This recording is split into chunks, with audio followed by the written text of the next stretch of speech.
Hello and welcome to the second ever episode of the Four Substitute Podcast. I'm Mitchell, that's Ben, and that's Justin. And here we are for week 2 of our podcast. How's everybody doing today? Wonderful. Wonderful. Great. So it's been a couple weeks since our last episode, and a lot has happened. We did our last podcast reviewing what happened in the deadline for the Premier League, and at that point in time, I'm gonna get my little Newcastle spiel out of the way.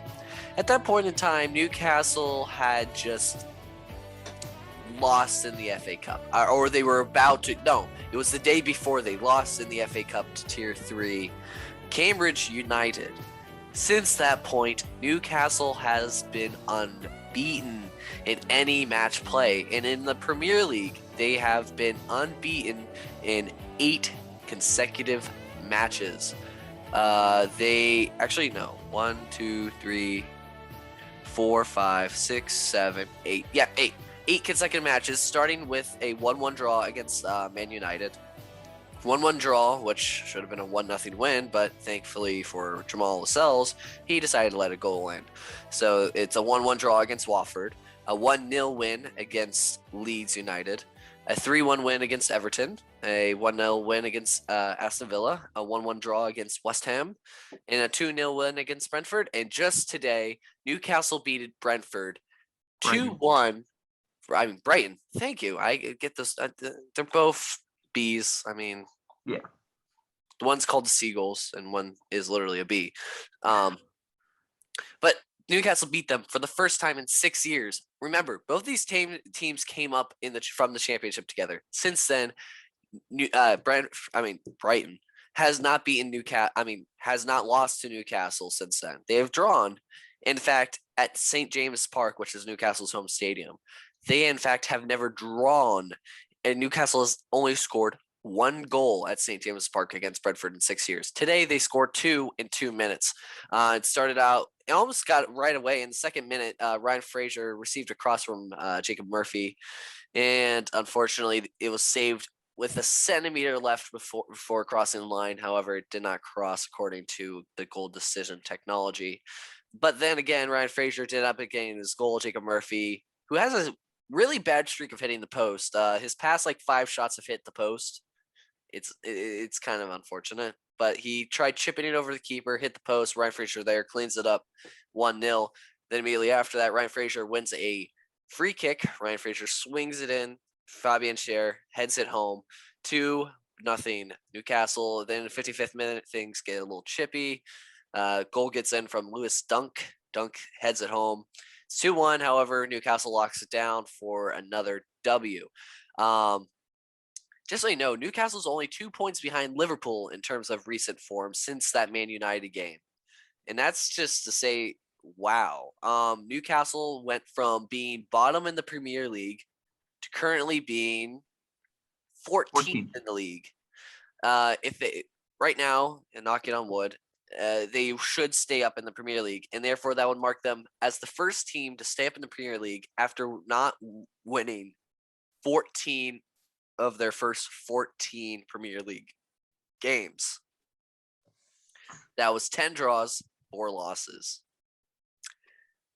That's a lot to say something. And the Sixers are, by the way, are coming back. Sorry, a little off topic for us.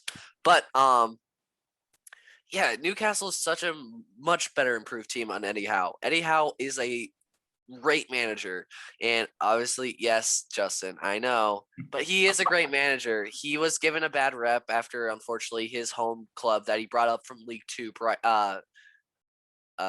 Bournemouth, got relegated after 5 straight years in the Premier League and was labeled a not tactical person who could not make a defense.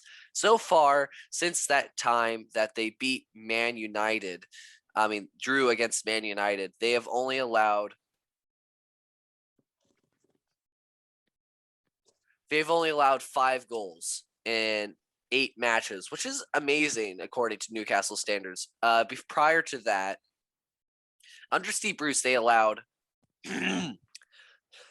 25. I'm dying. But they allowed 25 goals under Steve Bruce for every 3 goals scored. That's not good. But then again, we're at least not the only team that has some controversy going on with their owners. Ben, would you like to elaborate what's going on with your own club? Sure. So Roman Abramovich, majority owner in Chelsea Football Club, is now going to be selling the team after the ongoing war in Russia and Ukraine. Abramovich is, of course, a Russian owner who has made the majority of his money with Russian deals and businesses. He came out with a statement saying he's going to sell the team. We can't wait to see who our next owner is. Mike Ashley. Mike Ashley. Yes. But we'll have to see what happens in the future. This is a unfortunate situation, as we would have liked to keep Abramovich there, but unfortunately, too many political ties and an ongoing war that is not bueno. No bueno. So he's going to be out as Chelsea's owner. But in other news, I wanted to bring up a new American is stepping into the Premier League, and no, it is not a player. Leeds United, just in the past 24 hours, I believe, hired former New York coach Jesse Marsch to lead the Leeds squad out of relegation. The last time an American led a Premier League squad, it was Bob Bradley, the dad of Michael Bradley and former U.S. men's national team coach. He managed Swansea for a little bit until he was sacked a while back. That was a couple years ago, so that was Swansea's relegation year that he was managing. So looking forward to see what Marsch does for Leeds United. And do you mind if I go right into the Union since I'm still talking? Actually, let's just use that as a brief bridge to talk about. Whereas I go through the Premier League scores for this week, and then we'll talk about the MLS and give our match week predictions for next match week, which I believe is match week 29. Yeah, we're getting to 30s, which we're almost done with the season here. Let's start off here. So, building off of Leeds in Marsch's first game in the Premier League, his Leeds United squad lost 1-0 to Leicester today on a Barnes 67th minute goal.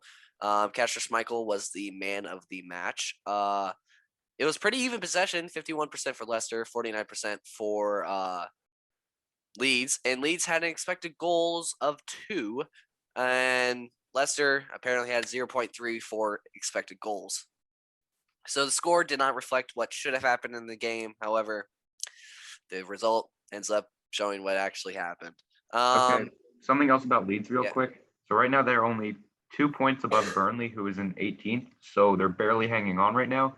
And right now they have the second worst goal differential at -32. So Leeds really needs to pull themselves together or they're going down. Pasella did not have the best defense in his final couple games as his manager.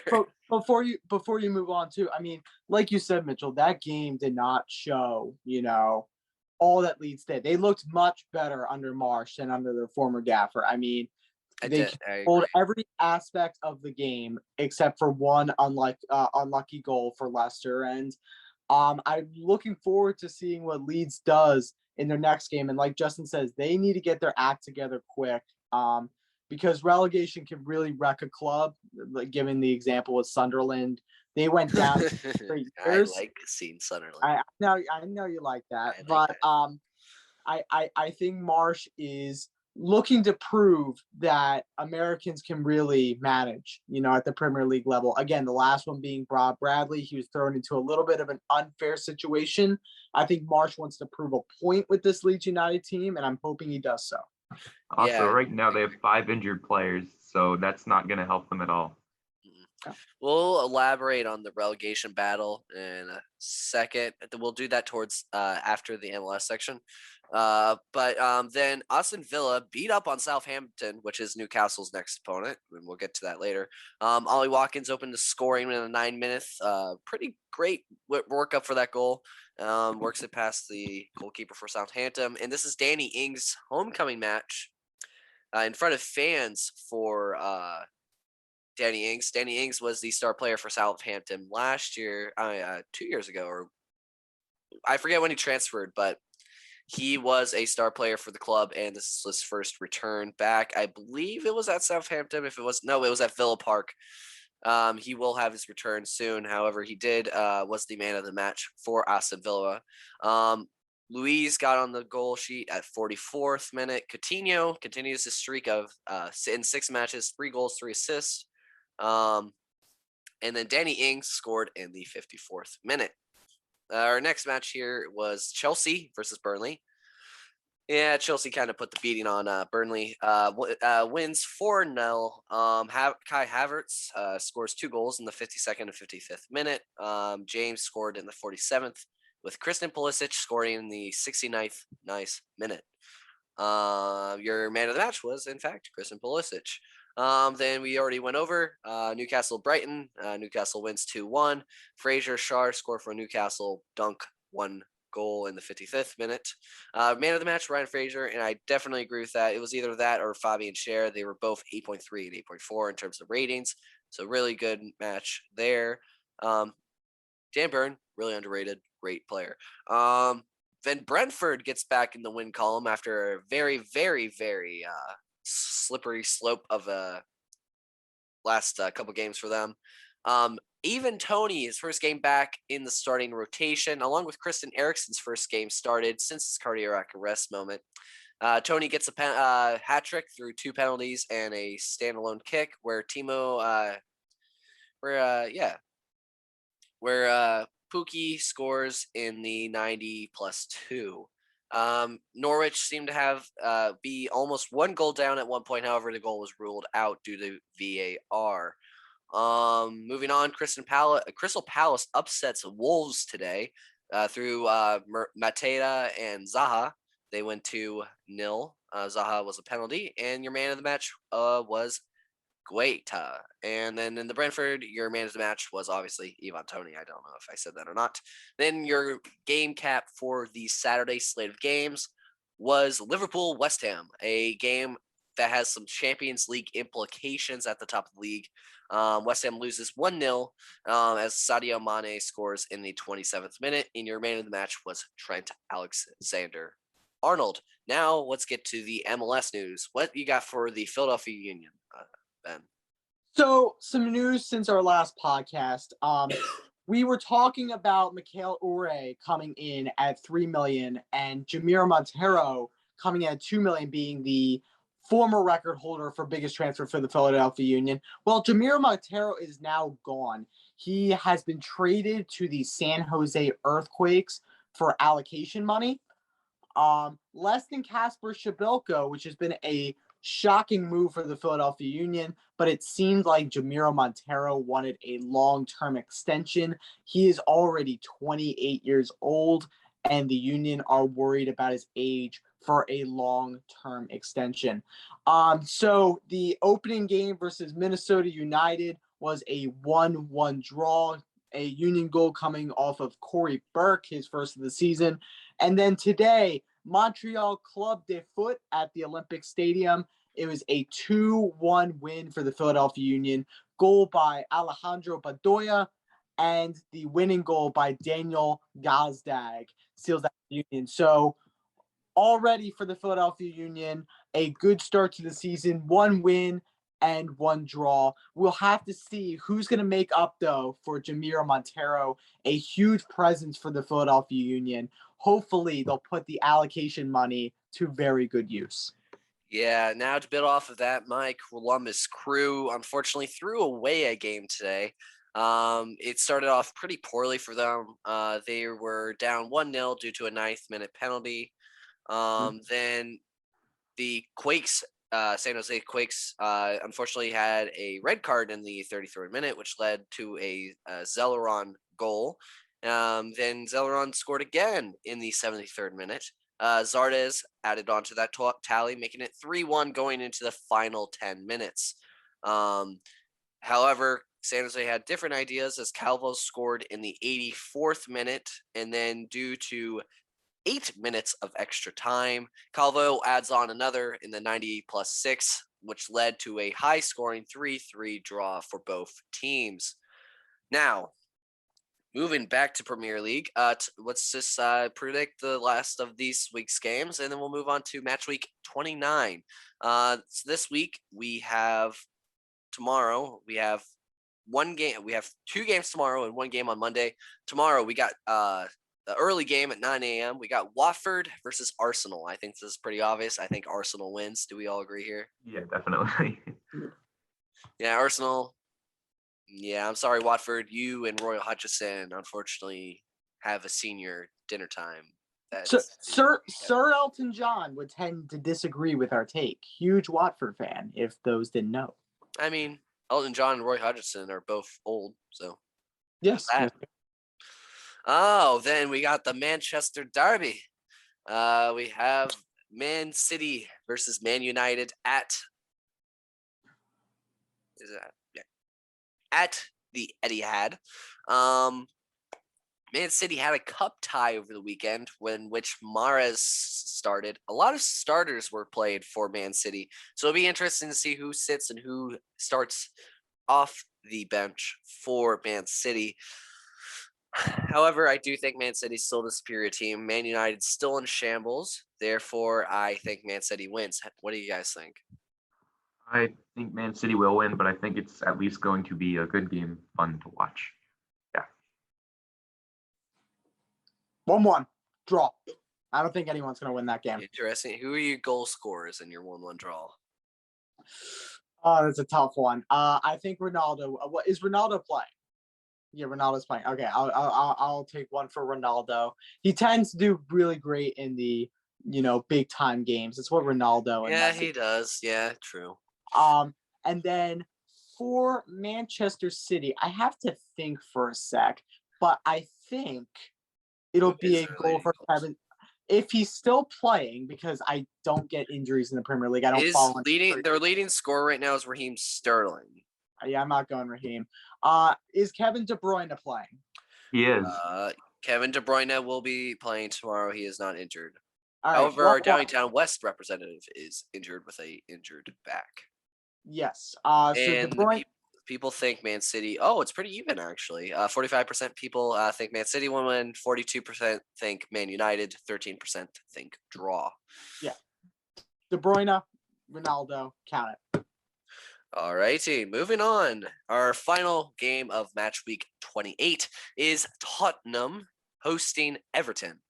And yeah, Danny Vandy Bike, you really think joining Everton would have saved you from a relegation battle, which would have been suffered if you were at Newcastle? Yeah, how's that going, buddy? Now you're going to lose again to Tottenham. Enjoy. Yeah, Tottenham's winning this one easily, 3-1. Harry Kane, hat-trick. Calling it now. Harry Kane with a hat-trick already. What are you guys' thoughts? Yeah, I think Tottenham is going to win, which is going to put Everton probably in the bottom 3, unless... I know, yes, we're going to get into that. So if Everton loses, they're only 1 game, 1 point out of the bottom 3, and which we will make sure to keep track of who gets games points, and we'll give you guys our projected table at the end of match week 29 after we make a prediction here. Ben, Tottenham or Everton? 1-0, Harry Kane pen. All right, now I have to get pen out. All right. No, not a pen. I mean, I know what you mean. It just coincided perfectly with what I was doing. Okay, gotcha. Yeah, I'm going to go with Tottenham on this one, and I think Son's going to score because I like Son. Human Son. All right, we got our last 3 matches done. All right, match day 29, starting on Thursday. These are a lot of Cub tie remakes, and I know Newcastle's game got rescheduled. That was earlier for COVID, so this is a COVID rescheduling. But our first game on the schedule is the W teams. We got Wolves versus Watford. Earlier in the season, they played, and Wolves won handily 2-0. What do you think is going to happen here? Before today's game, Wolves were making a push toward that Euro Cup spot. They were. Wolves are in 8th right now, and with a win, they would pull within theoretically, because we said Tottenham would gain 3. They would be 2 points behind Tottenham if they were to win. I mean, this is a game you need to win if you're Wolves to be pushing for that Euro Cup spot. You can't be losing to Watford. Like, Watford's in a little bit of a dumpster fire right now. So I'm going to go Wolves 2-0 over Watford. All right. I'm going to take a Roy Hutchinson masterclass and take a 0-0 draw. I think this game's going to end in a draw. Justin, you're the tiebreaker here. Do you think either team wins, or do you think it's going to be a draw? Yeah, I mean, the Wolves are a good team this year. I think they'll be able to handle Watford pretty easily. I think they'll win 2 or 3-0 right there. 3 points. All right. Now, Newcastle versus Southampton. This will most likely be the first start for Bruno Gargamesh, our star signing in midfield due to our match fixture congestion. We're going to be starting some players who have not gotten regular time. However, we've been winning with some of our substitutes on the field already. And I do think our streak will continue. Southampton just got their butts beat by Aston Villa, I know. But then again, my over-optimism has proven me right so far. You got to admit that, Justin. Okay, It has been right. It has been right. And I think we continue winning. I think Newcastle wins. Oh, this is a tough one. Score for this one. It's going to be a low-scoring game due to both teams' defenses are actually pretty well, but even though Southampton's kind of did get beat, and we did beat Aston Villa pretty single-handedly. I'm going to go with 3-1. 3-1 Newcastle win with Chris Wood netting his first goal as a Magpie. And then I'm going to get Joe Willock and I'm going to go Alain Saint-Maximin winning the game. Unfortunately, earlier this year, they both played. Newcastle was single-handedly got the win. However, at the 90+6 minute, Ward-Prowse was fouled with a non-foul that apparently VAR said was, yeah, he got touched with a pinky. He's literally going to get a foul. And then he scored and it ended in a 2-2 draw. So I do believe Newcastle gets revenge for that bad VARing and wins. What do you guys think? I think both defense are going to try to hunker down for this one. I think that Newcastle missing some of their regular guys because they're going to be sitting a little bit. I think they're going to try to hunker down and prevent Southampton from taking points. And I think Southampton's is actually an underrated defense in the Premier League. So I do not think anyone scores. It's going to be a very defensive battle. 0-0 draw. All right. Justin, who do you think? All the points, none of the points. What do you think?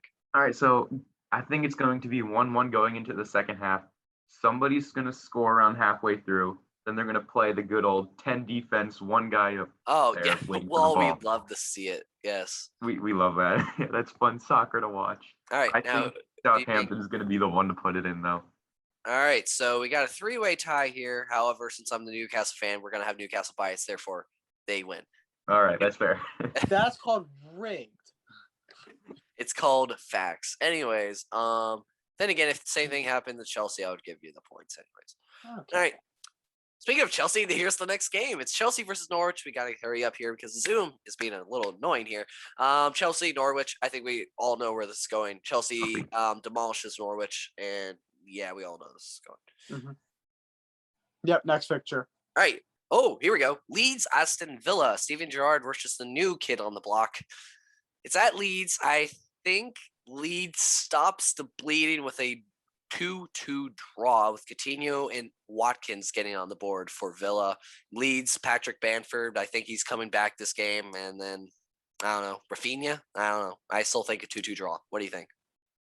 2-1 Leeds. Marsh is going to try to prove a point by winning this game. He needs to say to the Leeds faithful, look, I got this ship, and it needs to happen with a win.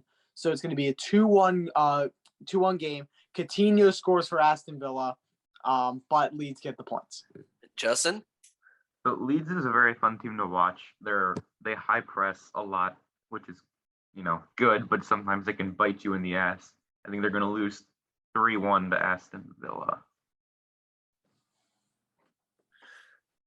All right, so you think Leeds loses? All right, we got a 3-way tie again. So, Flip a how are we coin. gonna set? All right.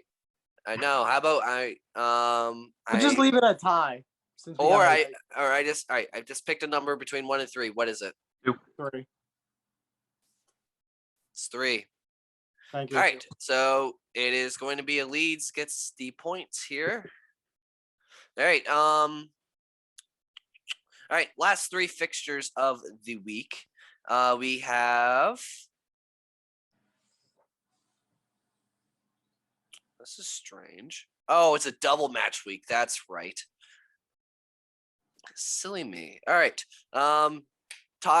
We gotta speed these up. Brighton, Liverpool. I think Liverpool wins. Next. Liverpool.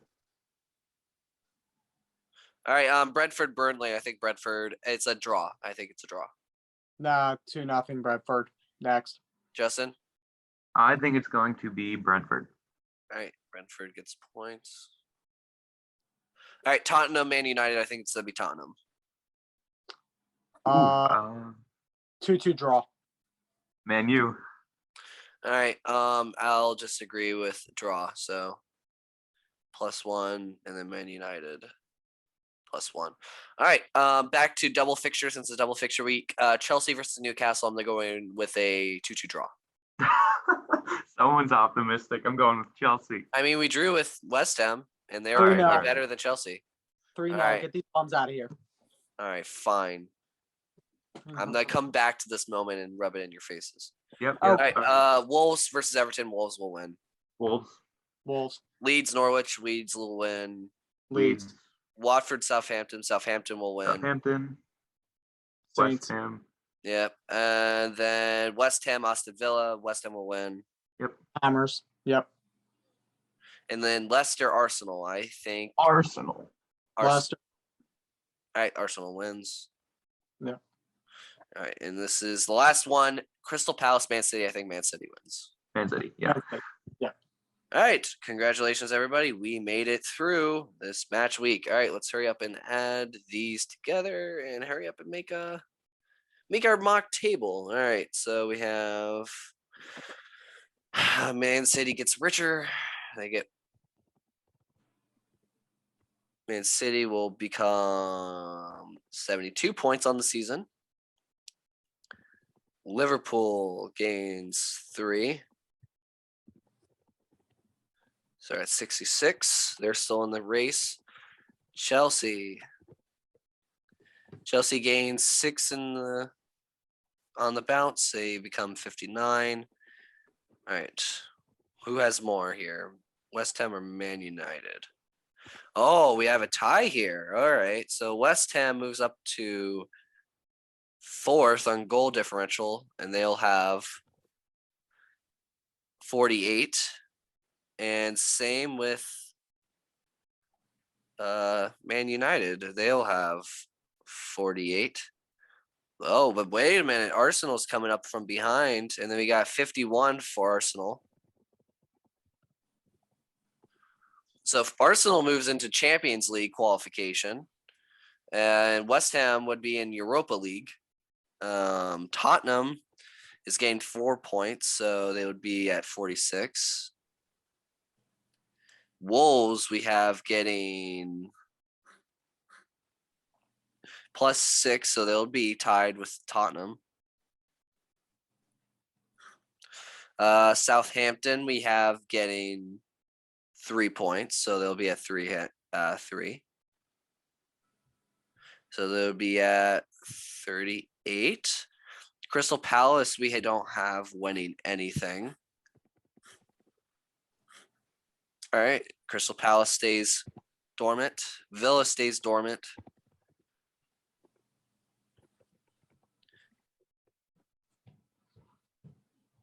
Villa stays dormant. Leicester stays dormant at 33. Wait, yep, Leicester stays dormant at 33. And then Brighton stays dormant at 33 as well. Newcastle gains 3, so they would go up to 31. All right, Brentford, we have getting 3, so they move up to 30. Then we have Leeds getting Leeds getting 6, so they would move up to 29. And then we have Everton not winning anything. So they would be at 22. And then we have Burnley, Watford, and Norwich. So after our match week 28 and 29 predictions, we believe these will be the standings going into match week 30.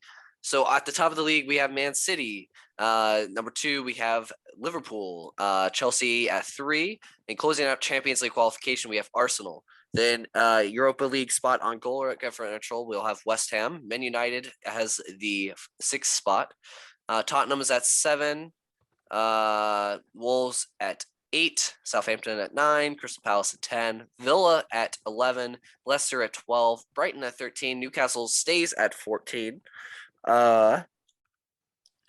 Brentford moves up to 15th. Leeds stays at 16th, Everton 17th, Burnley 18th, 19th, Watford 20th, Norwich. So no really major changes other than at the top of the table. Everybody is still around the same area, would be Newcastle, Leeds, and so basically everybody between 10th and 16th are all within 4 points of each other. That's Crystal Palace, Villa, Leicester, Brighton, Newcastle, Brentford, and Leeds. They're all within 4 points of each other, and I would say that's the other league going on. We have the top of the league, then we have the bottom of the league.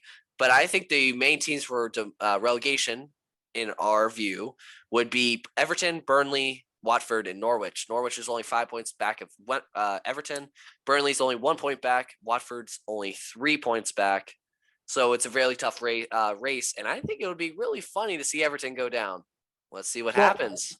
Fun fact, there are only about, I think, 6 or 7 Premier League teams that have never gone down before. I think Everton's gone.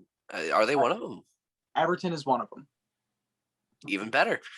Well, this has been our second ever episode of The Fourth Substitute. If you would like to see more and more weekly episodes, please leave a like and a comment down below. If you're a Newcastle fan, I like you. You're my favorite. No. Anyways, this has been the second episode of The Fourth Substitute podcast with Justin and Ben. Thank you guys for tuning in. We'll see you guys next time.